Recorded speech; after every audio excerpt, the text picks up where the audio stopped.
Hi, this is Des Blanchfield. I am here in Las Vegas at IBM's Think 2018 event, and I have the pleasure of catching up with Chester Gorski. Hi Chester, how are you? Good morning, Des. So you have an interesting job title. You are the CT&OO, so the Chief Technology Officer and the Chief Operating Officer. Yes, I have the pleasure of leading both IT and operations for Techcombank. So that means anything that's back office or technology related is my responsibility. Do you get to approve your own purchase requirements? No, they still go up. Damn, that's close. Just before we get into your actual role and Techcombank and the Vietnamese market that you're working in, which is extremely exciting and challenging, maybe just give us a really quick insight into you personally, where you're from, kind of your academic background, and how you came to this role. Sure. Grew up in the Chicago area, so I'm a Midwesterner by heart, and most recently have been living in California, and then have been in Vietnam for the last 2 years. Wow. So it's been a lot of fun. That's a big cultural shift. It was more of a culture shock moving to California from the Midwest than it was moving to Vietnam. Really? Yeah. Wow. So tell us about Techcombank. Give us a quick insight into the company itself. Sure. And the nature of it, and a little bit of the history, kind of where it's come from, and roughly what it's sort of what it is today. Sure. Techcombank is a 25-year-old bank. This year will be our 25th anniversary. We are a privately held bank, and we are competing in a market that has over 42 banks in it. We are the largest joint stock bank by revenue as well as by profit, and have been competing very effectively in the market. So it's a very exciting time for us. So there's over 40 banks in your space, but I think there's like 68 banks nationally. There's like 4 national banks, there's a bunch of joint venture banks, there's like 20 that are international incumbents that are just holding branches there. I mean, that just, getting up in the morning and competing with 68 banks must be a heady challenge. It's fun though, because we actually are at scale from a footprint standpoint, and so the business model that we operate is different, and we're very successful with it, and by doing that, we're actually exceeding what the other competitors are doing. So a couple of basic statistics off the top of my head, and correct me if I get them wrong. You've got somewhere between 93, 94 million people in the nation. Something like 87.5% are actual local Vietnamese nationals. Correct. Then you got, I think I remember reading something like 53 or 54 different nationalities and cultural backgrounds that are sort of the remainder of that gap. Yes. Your top right-hand corner of language choices must be a nightmare on your website, right? It's either Vietnamese or English. Right, easy decision. Sometimes French, but not too often. Gotcha. Well, I looked at it the last couple of days, and it's a very, very nice design and shiny, glossy website. Another interesting thing is that for the bulk of the people we're talking about here, there are 2 key things I'd like to highlight, and again, correct me if I'm wrong. Firstly, most of them don't have a bank account. Correct. We'll come back to that. Secondly, that most of them haven't had a technology background, so they haven't sort of been through the Western experience of having a desktop computer and a laptop computer and a dial-up modem and the whole, you've got mail experience that I guess the American market's used to. They're going from zero to hero in sort of 3 to 5 years with smartphone technology. Very well said, Des. We are in a frontier market, so 70% of the population is currently unbanked, which is a tremendous opportunity for us as a bank to help improve their financial lives. As far as smartphone penetration, they literally went from no technology to now almost everybody in country has a smartphone. Wow. That mobility and that ability to start interacting and kind of just moving right into digital has been really helpful, because they haven't had to take those baby steps, and it's truly a leapfrog. And when we look at the world in general, I mean, there's some really big markets of 1.1 billion people in Africa and 1.3 billion in India and around about 1.5 billion in China. Vietnam has exactly the same kind of, I guess, technology leap from zero to kind of light speed, where they haven't had all that challenge of dealing with the technology, but they've also, I guess, something that you've got to face is they come with no expectations. So they don't know what slow modem dial speed is. They don't know a page slowly trickling down was normal. They have gone straight to a fast smartphone. The app should open instantly, the bank should be on all the time. So you've got this big challenge around having to be online all the time, every time, and an outage just, I assume, is not acceptable. Exactly. It's our opportunity to really shape the customer experience, and we try to focus on that in a couple of ways. One is reliability, so the system has to be up and it needs to be available for them to be able to have the banking experience that we want to provide to them. Second, though, other competitors aren't providing the same customer experience that we are, and so it's an opportunity for us to train them and differentiate ourselves in that space. And by doing so with the right technology choices, we have the ability to really influence that. I like that. There was a phrase you used in a couple of your talks yesterday, in particular a closed door one that I'm going to come back to in a second with that. But I see that as an advantage in many ways, because even though they come with no expectation and they expect great things, as you just said, you can effectively shape that way that their hearts and minds are experiencing banking, and the whole internet banking experience and app banking in particular. And I guess that, like, when we look at the world in general, there's like, generally four key spokes in their sort of their little wheel of life. A safe place to live, regular food coming in, education, so forth, and a way to just get a better life, right? Yeah. I see what you're doing now as being a fifth spoke, and that is you're now giving them the ability to save money and afford all these things. So now they can squirrel away some money, they can save it, they can get a bank account they've never had access to before with the technology.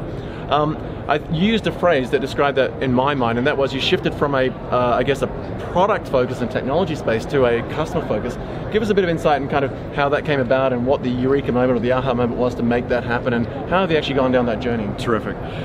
We refer to that as customer centricity, and what we do is we put the customer in the center of all that we do. Right. This is different than traditionally banks and other organizations have just focused on a product push, where you say, we have these products on our shelf, therefore we're going to push those to you, and you'll get what we have. Right. What we try to do is work with our clients, understand their needs, and then develop solutions that best fit and best address those needs for them. Okay. And with that customer centricity then, we're enjoying kind of capturing the fruits of that, because other banks try to run the same plays over and over and over again. Yeah. We're actually inventing new ways of coming to market and new ways of helping to serve our customers. I like that. Well, they always say that the definition of insanity is to do the same thing more than 3 times and expect a different outcome, right?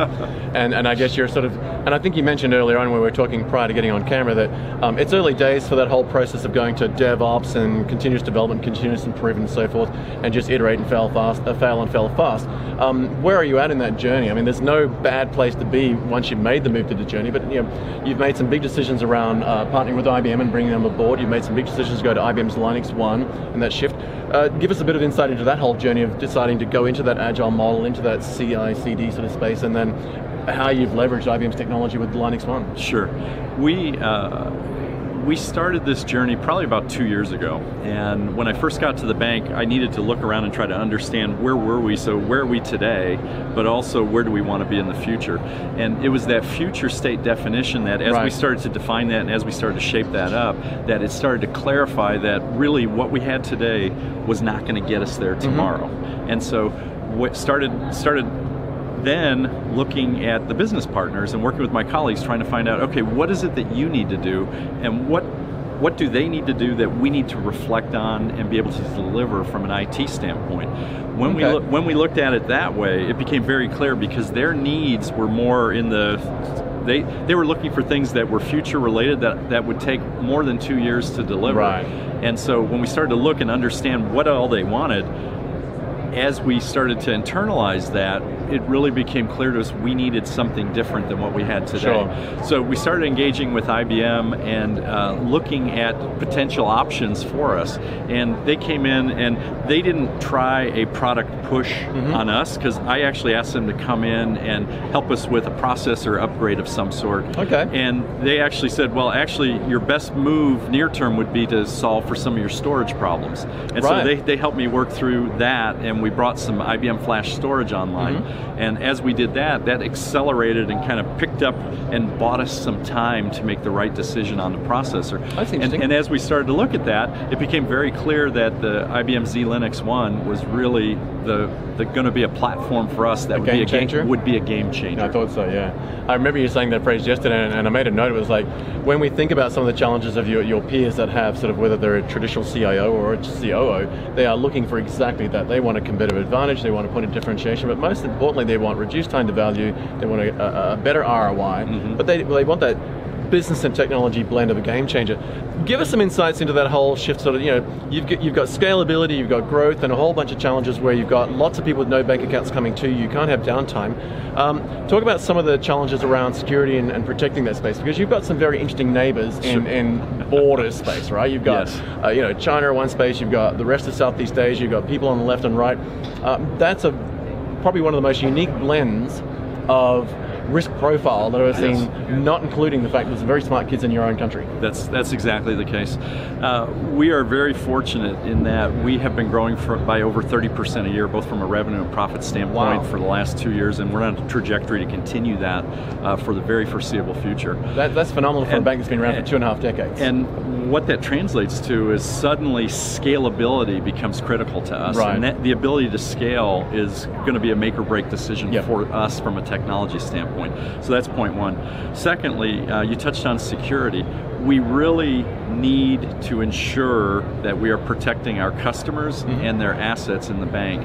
And this is a board level issue, and we're very focused on that. Okay. Subsequently, just operating in the theater that we do, there's threat actors that exist in to the north and to the far west and other places that we have to be ready, and we can't let our customers down. And so we're very diligent on that. And the Z-Linux solution really provides the ability for us to offer pervasive encryption, to reduce the number of the threat surface, so the attack surface that they can get to has been consolidated, and just the overall level of security is significantly enhanced. And so that solution offering, combined with the scalability as well as the performance, really helped us with the LinuxOne platform. Right, and I guess it goes back to that game changer point you were making before. And of course you've got some other exciting things. You've got secure service containers, you've got pervasive encryption built in, you've got encryption built into the pipeline of the chip now, as well as the new platform for encryption of data at rest or in motion. And you don't have to do anything with it, you just enable it and create keys, right? And the difference for us is, we were going through the security journey, and we were trying to attack it a piece at a time. Right. So we're trying to secure the databases, or secure the applications, or secure this ownership space. By going with the LinuxOne platform and the pervasive encryption, suddenly I can cover everything at once. Right. And that's a differentiation. Other people are not as advanced in region. And you have a business partner that's been doing this for 60 plus years. Yes. And they've literally written a book on it, and they have patents coming out of their ears on it. So let's now jump forward a little bit. The bank's been around for a couple of decades. You've had some significant transformation through the classic digital transformation, through a whole range of platform decisions you've had to make. You've gone to IBM LinuxOne. If you could call out three key things or more, or that are the big wins you've had as a result of that, are they like reduced time to value, so some improvement in ROI. When you go to the boardroom as both CIO and COO, what are the success stories? What are the results that you're sharing as not just the overall business, but particularly the technology choices you made and the choice of partner? Give us some insight into kind of what's the good news you're sharing with the business. Sure. So from a partner standpoint, IBM has been absolutely terrific. They have delivered and have exceeded expectations. The reason for that, we moved over 30 production applications over in 90 days.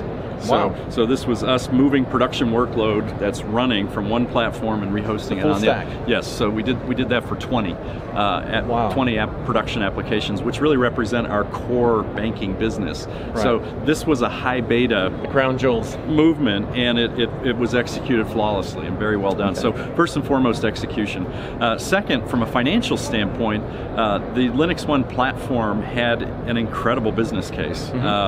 The features and the capabilities were sufficient that I would have gone forward regardless. Right. But they returned more than a 40% total cost of ownership differential back to us as a result of migrating to the platform. And so I'm coming back to the board saying I have executed, I have saved money, and I have greatly enhanced our capabilities, our security, and our scalability. And so this is just it's all good news. A real easy story to bring to the board. It reminds me of an IBM ad that used to run in Australia where the CEO brought the CIO into the office and said, tell me why we're spending all this money with IBM. And it was like, for every buck we spend, we get $2 back. It sounds like for every buck you spend, you get $4 back.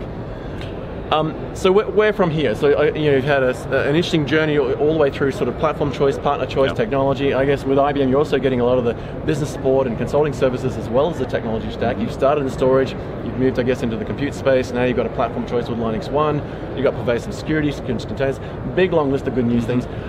Where to from here? Moving forward with the LinuxOne really gave us a future-proof architecture, and that future-proof really comes into play because as our business customers want to do a CRM and probably something on the cloud, I can put that in a container. Right. As we grow and do transaction banking, we have the ability to leverage this platform to absorb the volumes that we need to absorb.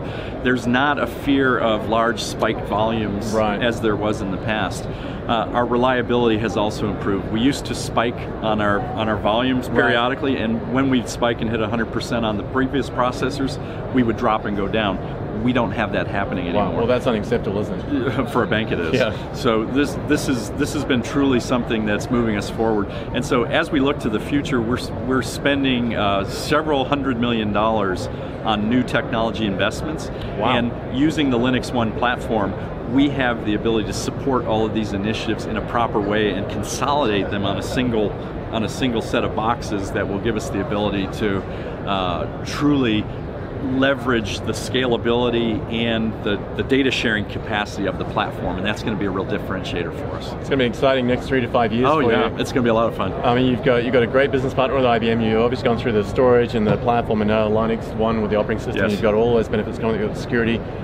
You've got some great news to take back to the board. A 40% reduction on overhead. When that hits the balance sheet, I mean, that's going to be great news. And there's no business industry more than banking that watches every dollar. And I suspect you've probably got one of the most envied jobs on the planet right now, and some good friends to do it. Chester Gorski, CIO and COO, sorry. So Chief Information Officer and Chief Operating Officer of Techcombank. Thanks so much for catching up with me on camera. It's been an absolute pleasure to get to know you, yourself, and your role. My pleasure, Des. Thanks so much. Thanks a lot. Folks, we're going to wrap up that. So this is Des Blanchard. We are here in Las Vegas at Think 2018. You've just met Chester Gorski, the CTO of Techcombank, and some amazing insights in what's happening with the partnership with IBM and the benefits that come from that relationship and the strengths of the platform, particularly LinuxOne. And we'll look forward to seeing you in the next video. Thanks for joining us. Thanks, Chester. Thank you. Cheers.